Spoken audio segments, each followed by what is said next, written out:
করলাতে তো লাগে, তবু খেতে হয়। করলার কত গুণ জানো নিশ্চয়। হ্যালো এভরিওয়ান, আসসালামু আলাইকুম। আজ আমি আপনাদের জন্য নিয়ে এসেছি একটু ভিন্ন রকম রেসিপি, আর সেটা হচ্ছে করলার। স্বাদেরটা হলো এতে রয়েছে শরীরের প্রয়োজনীয় সব ধরনের ভিটামিনস ও মিনারেল। করলায় রয়েছে পালং শাকের চেয়ে অনেক বেশি ক্যালসিয়াম এবং কলার থেকে অনেক বেশি পরিমাণের পটাশিয়াম। তাই চলেন করলা রান্নার একটা অন্যরকম রেসিপি দেখে নেই। প্রথমে আমরা করলাগুলো দুপাশে হালকা একটু কেটে নিয়েছি, তারপর পরিষ্কার পানি দিয়ে সুন্দর করে ধুয়ে নিয়েছি। এরপর সুন্দর করে একটু পুরু করে চাকা চাকা করে ঠিক এভাবে কেটে নিয়েছি। দেখেন সবগুলো চাকাই সুন্দর হয়েছে একই মাপের।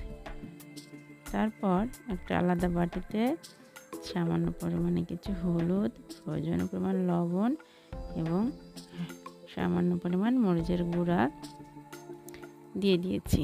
তাতে দিয়ে দিয়েছি অল্প একটু পরিমাণে তেল। তারপর এটা সুন্দর করে মিক্সড করেছি।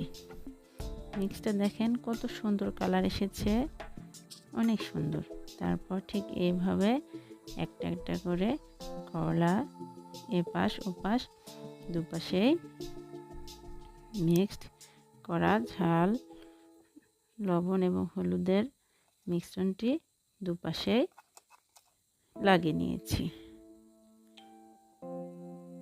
কত সুন্দর দেখেন কালারটা এসেছে, অনেক সুন্দর।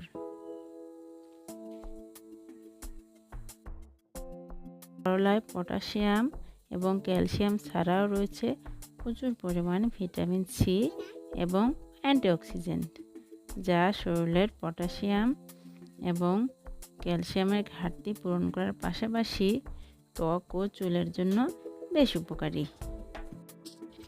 এখন একটা কড়াইয়ে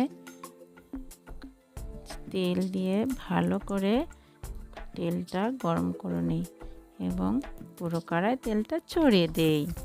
তারপর করলাগুলো একে একে সাবধানে এভাবে কড়াইয়ে দিয়ে দেই। অনেক সুন্দর হবে এতে। আসলে এই করলার এই রেসিপিটা ফ্রাই প্যানে সবচেয়ে ভালো হয়, কিন্তু আমার তো ফ্রাই প্যান নেই, তাই আমি এই কড়াই করলাম। আপনাদের যাদের ফ্রাই প্যান আছে তারা ঠিক এভাবে করবেন, আরও সহজ এবং সুন্দর হবে। কিছুক্ষণ পরে করলাগুলো ঠিক এভাবে উল্টিয়ে দিন। চলুন জেনে নেই আরও কিছু করলার গুণাগুণ। করলায় রয়েছে প্রচুর পরিমাণে ফাইবার, যা হজমে সহায়তা করে এবং যাদের কোষ্ঠকাঠিন্য আছে তাদের কোষ্ঠকাঠিন্য সহজে স্বাভাবিক হয়ে যাবে। এছাড়াও যাদের ডায়াবেটিক্স রয়েছে তারা নিয়মিত করলার তরকারি বা করলার জুস বা যে কোনো কিছু করলার খেলে ডায়াবেটিক্স অনেকটা নিয়ন্ত্রণে আসবে। প্রতিদিন তো আর করলার তরকারি বা জুস খেতে ভালো লাগে না, তাই মাঝে মাঝে যদি এভাবে করা যায় মন্দ হয় না। আমি যথেষ্ট চেষ্টা করেছি যেন আপনাদের মন মতো একটা রেসিপি এবং করতে পারি। জানি না কতটুকু ভালো হয়েছে বা ভালো লাগবে, আশা করি অনেক মজারই হবে। এর আগে একবার করেছিলাম, তো সবাই খুব পছন্দ করেছে এবং অনেক টেস্ট হয়েছিল। দেখুন কতটা সুন্দর অ্যাট্রাকটিভ এবং লোভনীয় কালার চলে এসেছে।